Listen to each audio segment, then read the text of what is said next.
Hello, world. This is John Pinto, your roving realtor, bon vivant, video blogger, podcaster, raconteur, home chef. And today we're going to be talking about leveraging structured installment sales for undeveloped land. How's that for a subject, John Dudek from Sage Structured Installment Sale Consulting?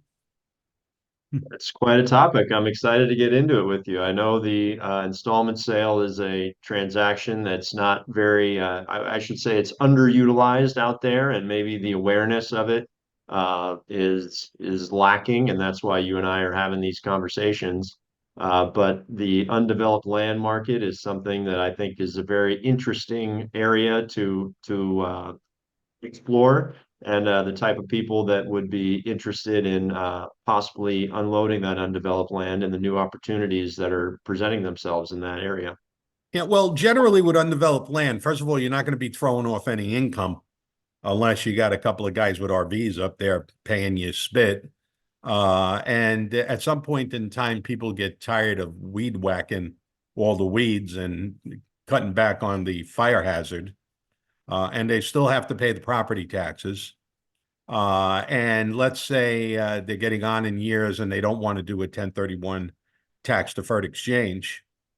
And they may be pleasantly surprised to hear with the recent spate in legislation in Sacramento, where I think you could get all politicians, Democrats, Republicans, independents, vegetarians, vegans, to agree on affordable housing. Everybody is on board with affordable housing.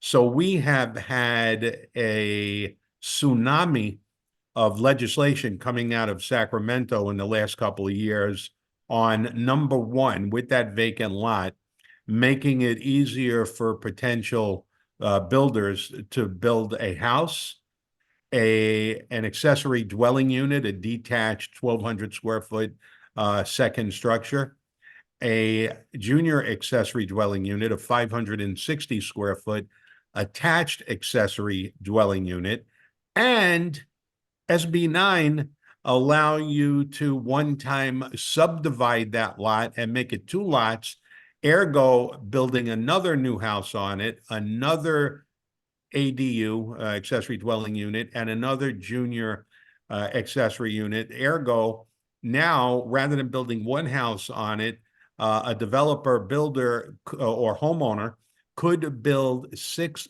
different dwelling units on that one lot that you happen to own. What do you think of that, John? That's surprising. I would not think that would be allowed, but it's a very interesting opportunity for the people that are willing to buy some undeveloped land and put the time and effort into doing all those steps and creating it for the future. Ah, that is the fly in the ointment because the current owners may not be interested in engaging in all of that. And if they were to sell those properties, the vacant land, which they probably have a very low cost basis in because there's nothing built on it, it's empty. And now vacant land, I mean, when you buy a house in California, take a wild guess with the appraisal on how much the improvements are worth and how much the land is worth when the appraisers allocate that appraisal. Take a wild guess. Uh, I have no idea. I'd love to hear what that is. Well, the easy thing could be 50-50, which would be about right. But Okay. every now and then when I'm selling an old fixer-upper house, and people say, how can I pay $2 million for that fixer-upper house that requires so much deferred maintenance? My answer to them is because the value would go up if the house burned down, because then you wouldn't have to pay for a demolition permit. Okay. The value's Wow. in the land. The Yeah. value's in the land. It's not necessarily in the improvements. So, ergo, if the value is in the land and the vacant landowner is going to sell the property and they don't want to do a 1031 tax deferred exchange, which is a viable alternative for a landowner. They don't want to develop it. but they do want to convert it into a tax-advantaged income stream, perhaps a structured installment sale is a good way to go. Can you enlighten the audience on how that might work for an owner of vacant land?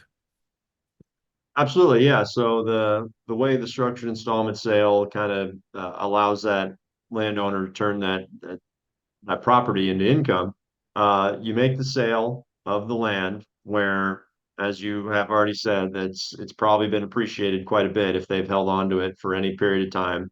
So instead of taking the sales price in 1 year, you split up the sales price through an annuity product over multiple years.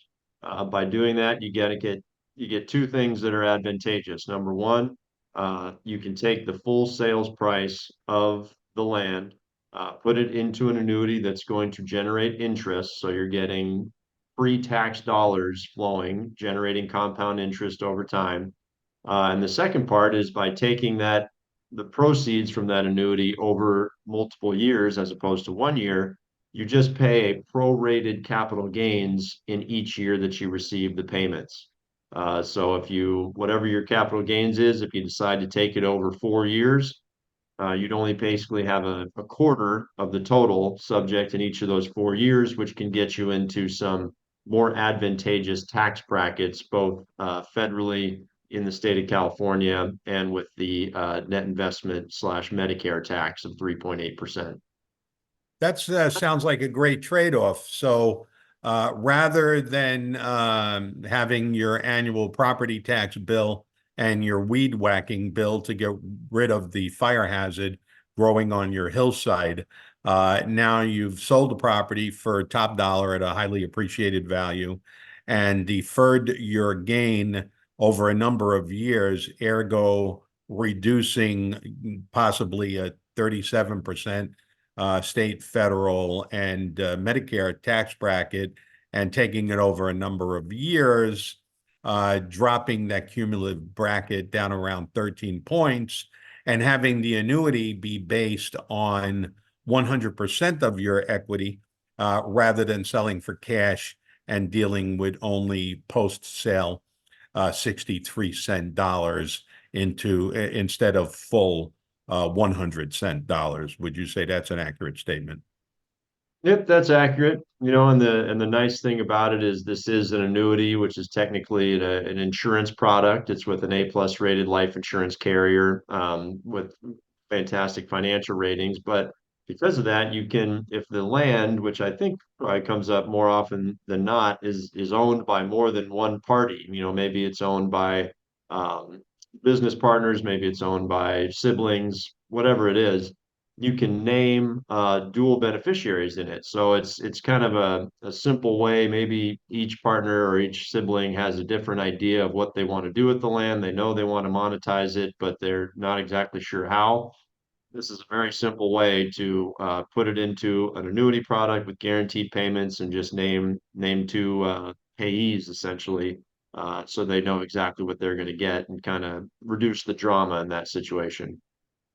Well, now that you bring that up, let me ask you, um, is there any difference, and if there is a difference, what is it between a corporately owned property, whether it's vacant land, residential income property, a commercial building or business, and one owned by an individual proprietor or individual? Not for in terms of the annuity, not really. You can name whoever you want as the payee, whether it's, like you said, a corporation or LLC, as opposed to just a single individual. There may be some differences in the tax treatment of those Right. entities, which, we'll leave to the CPAs, but in terms of the payout structure and what you can do and the flexibility of the structured installment sale, they're viewed the same way. Very good. So that's very interesting. Well, um, we'll want to thank all you vacant land development land owners for watching this. I know you're going to be very reluctant to trade in your weed whackers if you do this and not have to be mowing your runaway grass all the time. But this is an alternative to turning your non-income producing, highly appreciated vacant land into a tax-advantaged income stream and extricate yourself from the maintenance and the property taxes that go along with owning non-income producing land. Any final words, John Dudek?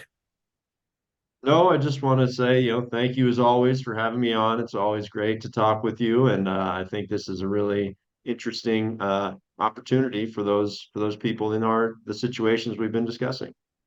Very good. And to our viewers, this is a series, SIS, Structured Installment Sales. So please watch, like, share, hit the notifications button, and please feel free to both watch out for future videos that we'll be doing and past videos that we did, so you can completely immerse yourself in the knowledge of being an expert in structured installment sales. I'm sure it'll come in handy the next time you're at a cocktail party for some very, very witty repartee. Thanks a lot for watching, and bye for now.